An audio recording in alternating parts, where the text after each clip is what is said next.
Welcome to my channel deepest universe. आज मैं आपके साथ बात करूंगी मकर लग्न राशि वालों के लिए कैसा रहेगा जनवरी 2025 का महीना। 2025 महीना काफ़ी 2025 साल काफ़ी अच्छा है सभी लग्न राशि वालों के लिए, क्योंकि इस साल आप शुरुआत के ही 5 महीनों में 5 मंथ्स में स्टार्टिंग के आप ये नोटिस करेंगे, आप देखेंगे कि किस तरह से जो ग्रहों का बदलाव है, खासकर जो बड़े ग्रह हैं शनि देव, राहु केतु, बृहस्पति देव, उनका बदलाव जो हो रहा है वो बहुत अच्छा है। मतलब ऐसा बदलाव है आपने कभी इस तरह का बदलाव एक साल में नहीं होते हुए देखा था। फिर बृहस्पति देव अतिचारी हो रहे हैं, जो साल के अंत आते-आते वो कर्क राशि में चले जाएँगे, अपनी उच्च राशि में।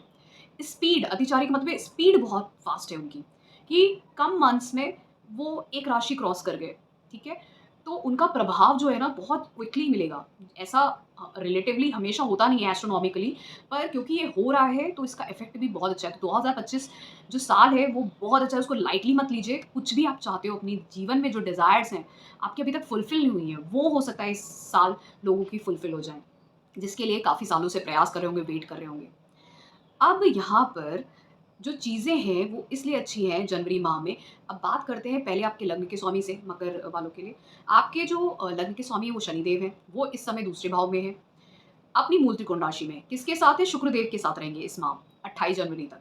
फिर उसके बाद शुक्रदेव मीन राशि में चले जाएँगे। अब शुक्रदेव बनते हैं आपके पंचम भाव के मालिक और साथ में आपके दसम भाव के मालिक।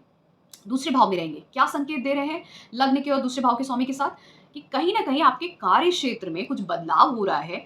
बदलाव हो रहा है, चेंज हो रहा है, पदोन्नति भी हो रही है, क्योंकि पंचम भाव हेरिडिटरी पोज़ीशन एक ऐसी पोज़ीशन जो समाज में एक बहुत बड़ी पोज़ीशन मानी जाती है, चाहे वो कैसी भी हो, पर एक रिस्पेक्ट है, ठीक है? और बैंकिंग के सेक्टर में जो लोग काम करते हैं, टीचिंग के सेक्टर में जो लोग काम करते हैं, उनके लिए, या मीडिया में जो काम करते हैं, जो टेक्निकल फ़ील्ड्स में हैं, उनके लिए, तो ये सब समय आप लोगों के लिए बहुत अच्छा है, आप उसको यूटिलाइज़ करिए, ठीक है? ये समय उनके लिए भी अच्छा है जो प्रयास कर रहे हैं अपनी एजुकेशन को स्टार्ट करने के लिए, ठीक है? अपनी एजुकेशन को स्टार्ट करना चाहते हैं, चाहे वो बैचलर्स की हो, चाहे हायर एजुकेशन हो। उनके लिए भी ये समय बहुत अच्छा है। फिर उनके लिए भी अच्छा है जो लोग अपने बच्चों की एजुकेशन को किंडरगार्टन से स्टार्ट करना चाहते हैं, उनके लिए भी अच्छा है, ठीक है? बिज़नेस को आगे बढ़ाना चाहते हैं, अपने कार्य क्षेत्र को, बिज़नेस को, इस तरीके की चीज़ें यहाँ पे। तो स्टेटस राइज़ होता हुआ यहाँ पे दिख रहा है, और आपके फैमिली में भी कोई नया मेंबर आते हुए इसका भी इंडिकेशन यहाँ पे दिखता है।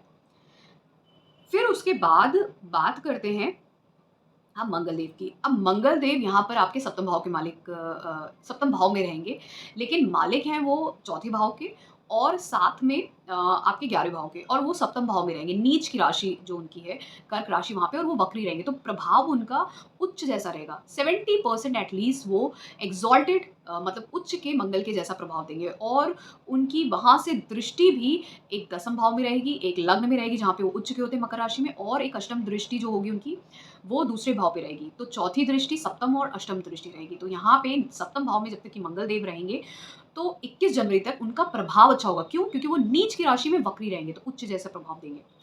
तो आपके कार्य क्षेत्र में बदलाव की बात करते हैं, वहाँ पे आपकी पकड़ रहेगी। आप, हो सकता है कॉम्पिटिशन हो, कोई कुछ भी हो, उस पे विजय प्राप्त कर सकते हैं। पद बढ़ सकता है आपका, समाज में शादी हो जाए, या फिर आपका बिज़नेस व्यापार चलने लगे, प्रोफ़ेशन में अच्छा कुछ पोज़ीशन मिल जाए उसकी वजह से। और लग्न को देख रहे हैं अपनी उच्च राशि को, तो आपके अंदर एनर्जी बहुत अच्छी बूस्ट अप करेंगे। ऐसे लोग इस समय में एथलेटिक वर्क करना, जिम करना, एक्सरसाइज़ करना, इसपे भी फ़ोकस कर सकते हैं। एनर्जी रहेगी, विल पावर रहेगी, कॉम्पिटिटिव रहेंगे, ठीक है? फिर उसके बाद अष्टम दृष्टि यहाँ से शनिदेव और शुक्रदेव पे रहेगी। अब शनिदेव और शुक्रदेव पे रहेगी तो ये कहीं न कहीं बदलाव की बात कर रहे हैं, और क्योंकि शनिदेव, आप ये समझ लीजिए, एक ऑटोमोबाइल है, मतलब एक कार को समझ लीजिए, और मंगल देव उसमें पेट्रोल या डीज़ल का काम करते हैं। तो वो कार तभी चलेगी जब पेट्रोल और डीज़ल होगा। तो अब इस समय में, क्योंकि शनिदेव अभी तक वक्री थे और फिर स्टेशनरी हुए, अब वो तो डिले करते हैं ना हर चीज़ को, स्लो करते हैं। लेकिन जब से दिसंबर से मंगल देव नीच में रहते हुए वक्री हुए हैं, तो वो उच्च जैसा प्रभाव देने लगे हैं 7 दिसंबर से। तो जनवरी में भी यही प्रभाव उनका 21 जनवरी तक रहेगा। तो वो तब तक कि शनिदेव को उनके रिज़ल्ट के लिए इतने स्पीड अप कर देंगे ना, पुश कर देंगे कि आप उनका रिज़ल्ट देखिएगा, उनका प्रभाव देखिएगा दिसंबर और जनवरी में। क्योंकि शनिदेव को फिर फरवरी और मार्च तक रिजल्ट दे देना है उसका आउटकम, एंड आगे वो मीन राशि का प्रभाव देना शुरू कर देंगे जैसे-जैसे एंड की डिग्रीज़ में जाएँगे कुंभ राशि के। और मूल त्रिकोण राशि है उनकी, उनको उसका और मकर राशि का प्रभाव अच्छा देते हुए आगे मीन राशि में बढ़ना है, क्योंकि जहाँ पे वो न्यूट्रल और कंफर्टेबल होते हैं, बल्कि उस जगह पे तो अच्छा रिजल्ट देते हैं। तो इसीलिए अब फिर उसके बाद यही मंगलदेव 21 जनवरी को अपनी शत्रु राशि में चले जाएँगे, मिथुन राशि में, जहाँ पे वो वक्री ही रहेंगे। कहाँ पे? छठे भाव में। छठे भाव में वो उनके कारक होते हैं, छठे भाव के। तो वहाँ पर रहते हुए मंगलदेव कहीं न कहीं थोड़ा-सा अच्छा कर सकते हैं उन सब एरियाज़ में जहाँ पे आपको कॉम्पिटिशन करने की ज़रूरत है, ठीक है? चाहे वो कोर्ट केस लिटिगेशन हो या कोई भी कॉम्पिटिशन हो। लेकिन अगर अगर मैं वैसे बात करूँ तो ये आपको प्रॉब्लम में भी क्रिएट कर सकते हैं। कैसे? लड़ाई-झगड़े में कर दिया। किस तरीके से? कुछ आपने कुछ ऐसा बोला जिसकी वज़ह से लड़ाई-झगड़ा शुरू हो गया, क्योंकि आपकी एनर्जी इतनी बूस्ट अप हो जाएगी उस वक़्त। यहाँ से मंगलदेव की चौथी दृष्टि नवम भाव पे रहेगी। पिता से लड़ सकते हैं, गुरु से, अथॉरिटी से लड़ सकते हैं। लेकिन उनके लिए अच्छा है अगर वो कोई कोर्ट केस, लिटिगेशन कुछ वहाँ से कुछ प्राप्त करना चाह रहे हैं, क्योंकि नवम से छठा भाव दसम आता है, तो कार्य क्षेत्र में आपके पिता के लिए अच्छा है। वो कुछ कोर्ट केस लिटिगेशन के काम में फँसे हुए थे, लोन और उन सब के ऋण के, तो उनके लिए अच्छा है। लेकिन आपका क्या है, आप हो सकता है लड़ाई-झगड़ा कर लें अपने अथॉरिटीज़ से, पिता से, गुरु से।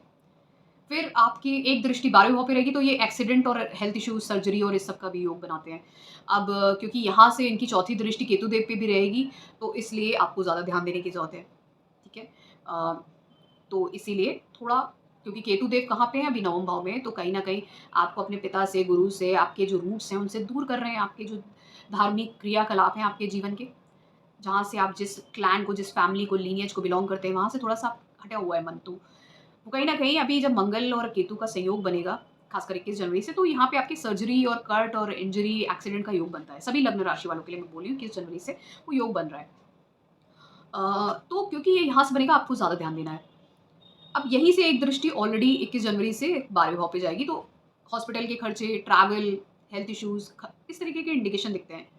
फिर अष्टम दृष्टि लग्न पे जाएगी, तो हेल्थ इश्यूज़, ठीक है? आपको हेल्थ इश्यूज़ किसी भी तरीके के एक्सीडेंट, इंजरी, कुछ भी। लेकिन क्योंकि उच्च की राशि है आपकी लग्न में, मंगलदेव की उच्च की राशि आती है मकर राशि, तो ये कुछ ना कुछ अच्छा प्रभाव भी देंगे। जैसे आपको विजय प्राप्त करा सकते हैं जीवन में, कुछ अगर कोई भी कॉम्पिटिशन रहा हो या एनिमीज़ के ऊपर, कोर्ट केस लिटिगेशन के ऊपर या कुछ ऐसी चीज़ें, तो वहाँ पे अच्छे रहेगी, ठीक है? और जैसे जब सप्तम भाव में भी मंगलदेव रहेंगे, तो जो आपके पति-पत्नी हैं, उनके बीच में वाद-विवाद ना हो, उसका ध्यान रखिएगा, लड़ाई-झगड़ा ना हो। अब जब मंगल देव मिथुन राशि में होंगे, तो वो सूर्य और बुध को दृष्टि भी देंगे। अब वो कैसे देंगे? क्योंकि देखिए बुध देव जो हैं वो 24 जनवरी तक धनु राशि में रहेंगे, जो 12वें भाव में आती है। 14 जनवरी तक सूर्य देव भी वहाँ पे रहेंगे। अब क्योंकि जो बुध देव हैं वो आपके छठे भाव के मालिक बनते हैं और आपके नवम भाव के मालिक बनते हैं। और जो सूर्य देव है वो आपके अष्टम भाव के। तो ये जब आपके युति करते हुए 14 जनवरी तक रहेंगे दोनों 12वें भाव में, बुधदेव और सूर्यदेव, तो ये एक बुधादित्य योग बन रहा है। अब ये बुधादित्य योग आपको फ़ॉरेन जाने के लिए अच्छा है, ट्रैवल के लिए अच्छा है, कुछ आप स्पिरिचुअल काम करना चाहते हैं, कुछ चैरिटेबल वर्क करना चाहते हैं, एकांत में रह के कुछ करना चाहते हैं। इवन कुछ ऐसा काम करना चाहते हैं जो जो ऐसी सर्विसेज़ हैं, हॉस्पिटैलिटी, नर्सिंग, उनमें गवर्नमेंट सर्विस हो गई या आर्मी, डिफेंस की या पुलिस की, उसमें अगर हो गया तो ये आपके लिए अच्छा है। मल्टीनेशनल कंपनी हो गई, वहाँ पे पदोन्नति के लिए अच्छा है। और फिर 14 जनवरी के बाद सूर्यदेव लग्न में आ जाएँगे, ठीक है? और वहीं पे बुधदेव 24 जनवरी को लग्न में आपकी मकर राशि में आ जाएँगे। अब ध्यान देने वाली बात ये है, जब 24 जनवरी को दोनों ही लग्न में रहेंगे, तो वहाँ पे दृष्टि मंगल देव की अष्टम दृष्टि रहेगी। कहाँ से? मिथुन राशि से। तो क्योंकि अपनी उच्च की राशि में मंगलदेव की रहेगी, लेकिन सूर्यदेव और बुधदेव पे रहेगी। अब सूर्यदेव तो मित्र हैं, लेकिन जो बुधदेव हैं वो शत्रु हैं उनके लिए, और वो शत्रु की राशि में बैठे हैं, और शत्रु जो है वो अपनी उनकी उच्च राशि में बैठा है। तो कहीं न कहीं ये एक योग बन गया, ठीक है? परिवर्तन योग जैसा बना। किसमें? मंगल और बुध में। तो जो लोग सीए बनना चाहते हैं, जो लोग आईटी सेक्टर में काम करते हैं, मैथमेटिक्स से जुड़ा हुआ, अकाउंट्स और इन सब चीज़ों से जुड़ा हुआ कोई भी काम करते हैं, जहाँ पे कैलकुलेशंस की ज़रूरत होती है, इवन टेक्निकल फ़ील्ड्स में जो लोग काम करते हैं, क्योंकि कहीं न कहीं मैथमेटिक्स का यूज़ ज़रूर आता है। आप लोग बहुत अच्छा कर सकते हैं, बहुत अच्छा परफ़ॉर्म कर सकते हैं अपने जीवन में उस समय में। कोई पद ऐसा प्राप्त हो सकता है, बुद्धि ऐसी आप अपना उपयोग कर सकते हैं, जहाँ पे आप बहुत कुछ अच्छा कर सकें। लेकिन आपको ध्यान क्या रखना होगा उस समय?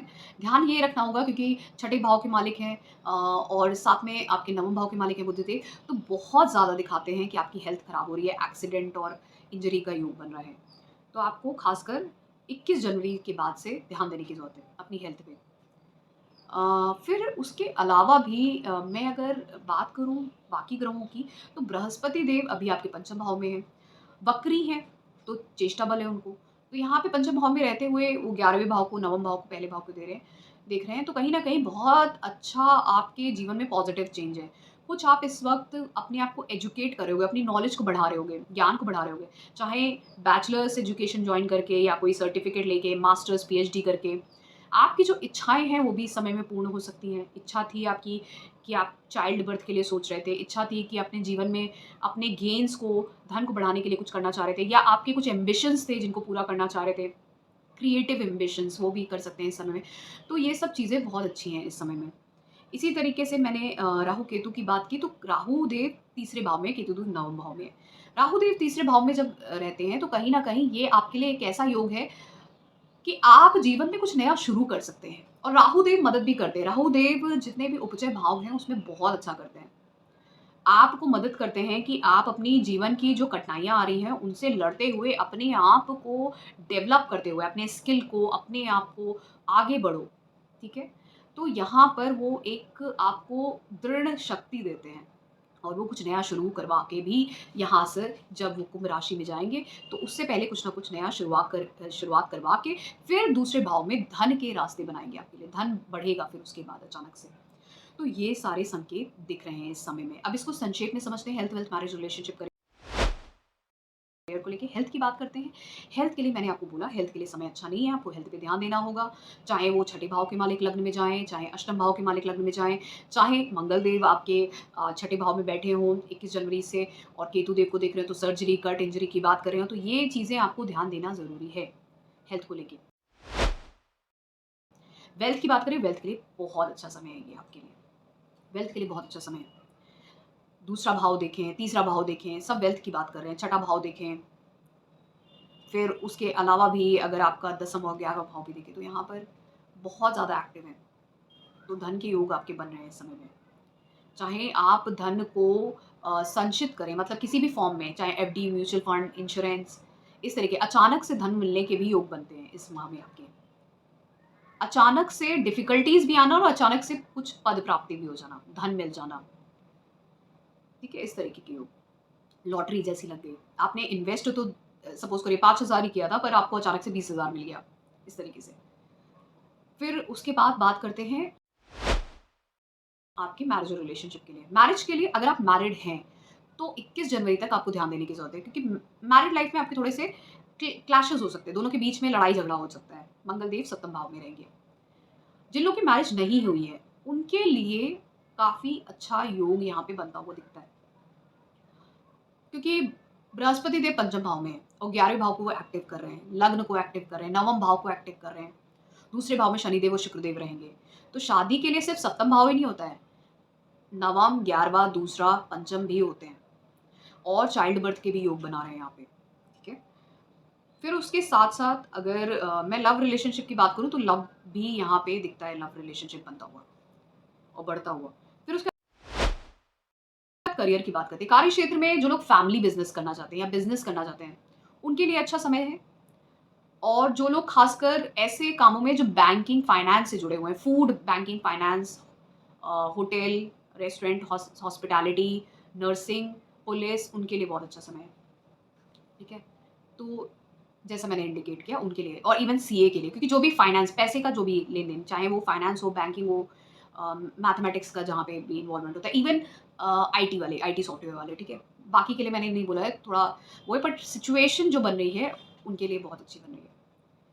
तो ये था मेरा एनालिसिस जनवरी 2025 के लिए कैसा रहेगा मकर लग्न राशि वालों के लिए। अगर आपको पसंद आया है, so please do subscribe to my channel deep astro universe. उसके अलावा पेड कंसल्टेशन के लिए आप मुझे कॉन्टैक्ट कर सकते हैं मेरे व्हाट्सएप नंबर पे। Thank you so much.